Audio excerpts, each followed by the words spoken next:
Welcome everybody to our Lucha Underground Season 3 Episode 2 review.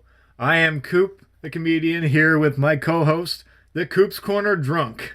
How's it going? It's going good. How about you? Oh, it's going good. We're finally back doing more YouTube videos. I know that we've been getting a lot of support with our Lucha Underground Season 1 episode, or Season 3 Episode 1 review. And so we've decided that we're going to continue doing these because you guys like it, eh? We just watched the episode that we're about to review, and let's start off with saying once again, Lucha Underground, obviously like a 10 out of 10 episode. What first of all, what do you think of this episode that we just watched? What would you rate it? It's definitely a 10 out of 10. It was another great episode. Once again, Lucha Underground did a fantastic job with the storylines, putting together another fantastic match, or a main event, even for that matter. But let's break it down. Beginning of the episode basically starts off with Dr. Wagner Jr., Famous B, in the ring, and it's Mascarita Sangrada against Dr. Wagner Jr. All right, this we don't really need to talk about this one too long because it was a pretty quick match. It wasn't really a match either. One of the quickest matches I've ever seen. It wasn't really a match either. It was pretty sad that it was like a minute and a half or 2 minutes long probably, that Dr. Wagner Jr. easily just does the doctor driver on Mascarita Sagrada, which is a huge disadvantage for a person like him. Game over. He did put off a nice move off the ropes. That was a good move by Mascarita Sagrada, but pretty one-sided match.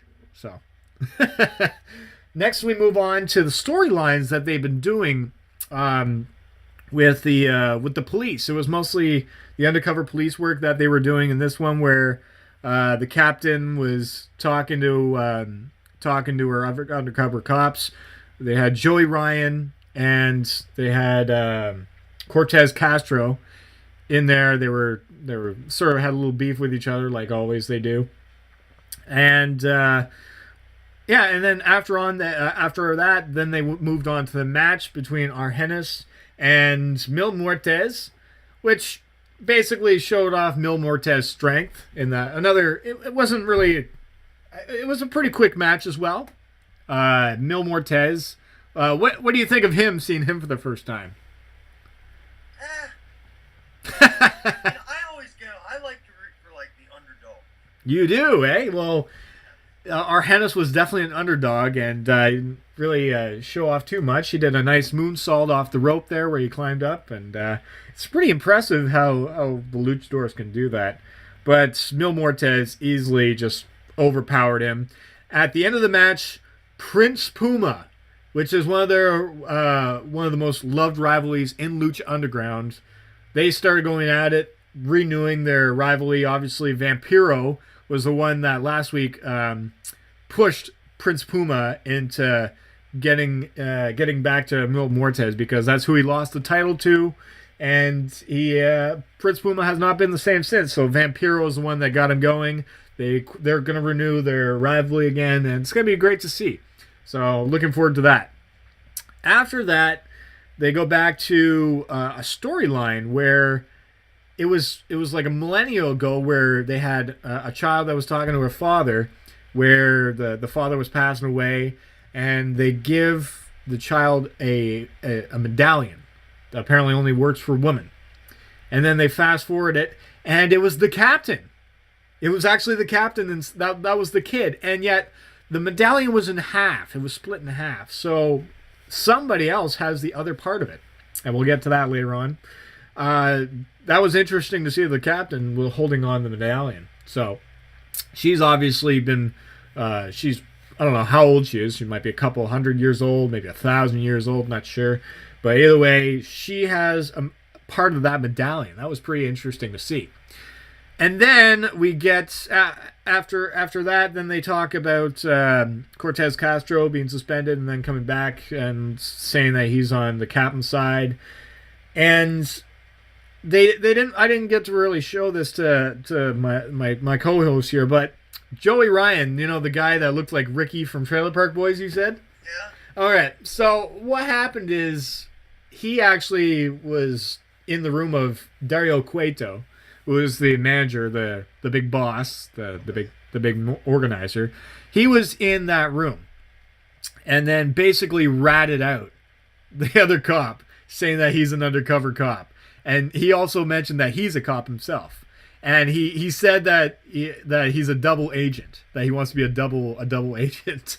So basically, all he did was just say, I'm not doing this to be your friend. I have child support to pay."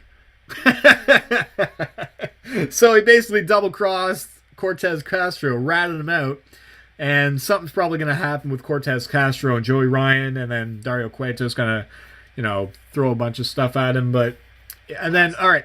Snitch should get his ass beat. Yeah, that's Joey Ryan for you. All right, and now we can get to the main event, which is what I wanted to quickly talk with you about how fucking awesome this match was. Holy fucking shit. That's all I can say. Beginning of the match, it was already a war. You can already tell Marty the Moth was dressed in his war gear, ready to go. Killshot was the guy that came up behind him, hit him in the back of the head. They start already going at it. What'd you think of the match? That Moth guy got what was coming to him. Well, just in general, we saw everything in the match. We saw blood at the beginning of the match where he got hit in the head with a turret. He took the 50 cal off the turret and hit him in the head with it. That was pretty awesome, I must say. And then, yeah, they just start going at it in the fan. Oh, this is one thing I love about the fan base. They're fighting in the fans. Fans sometimes even get involved in it. It's just, the atmosphere in the temple is just amazing.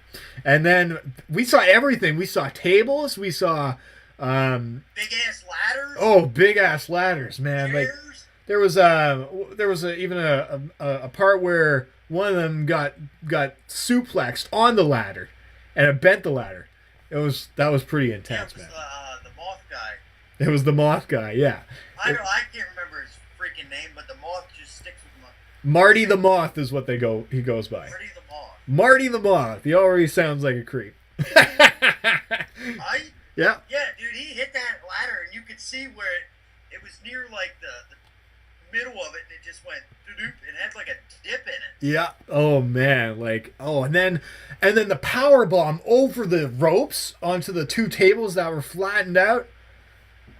Dude, just watching that makes my entire body hurt. Oh, man. It was just, even the commentators were even into the match, and the commentators are hilarious. The best part was the big stomp from the ladder. That was the ending where basically both of them went up that huge 20-foot ladder. Mariposa, Marty the Moth's sister, quickly came out and tried getting rid of Killshot, but she went through. Going through a table. Oh yes, she did. She got kicked or got hit in the back or kicked or something, and then she went through the table. From what I saw in the replay, it looks like that Mariposa clipped her head off the buckle, that's pretty dangerous. So hopefully she was all right from that.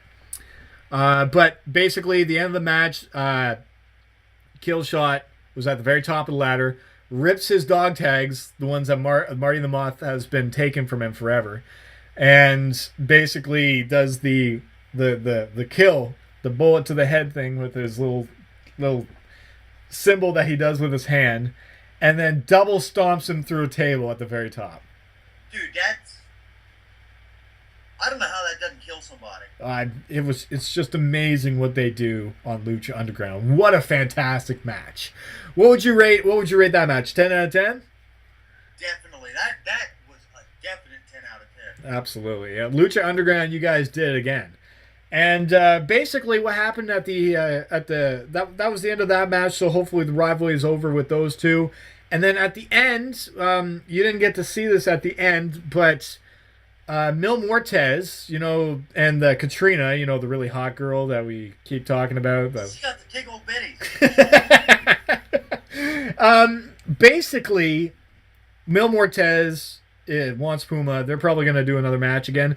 But Katrina showed the other part of that medallion that medallion in the earlier episode. She has, I think, the other half of that medallion. See, I missed that. I didn't see that. The So. storylines are so important to watch because you don't know if you have to go back and watch old episodes because everything somehow clicks together in ever since the beginning, and it's just. See, this is what I like about Lucha. Like, it doesn't. It's not something predictable. It's something like you're like, whoa, dude. Like, where did that come from? Absolutely, man. I mean, like any other wrestling, it's like, okay, yeah, I know what's gonna happen. This is gonna happen to this guy. This and that.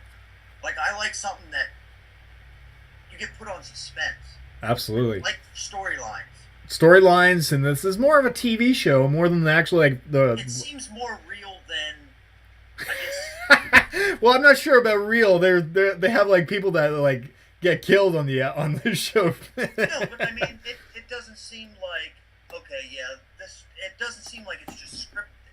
Like WWE, that shit scripted, and you're like, oh yeah, this is boring, this is stupid.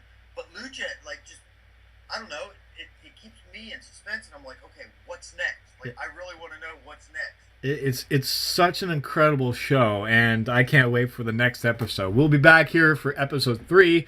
That's it for this review. Thank you everybody for joining us. The Coop's Corner Drunk. Any last words about this episode of Lucha Underground? Before I die, I'm going to see one of these matches. There you go, Lucha Underground.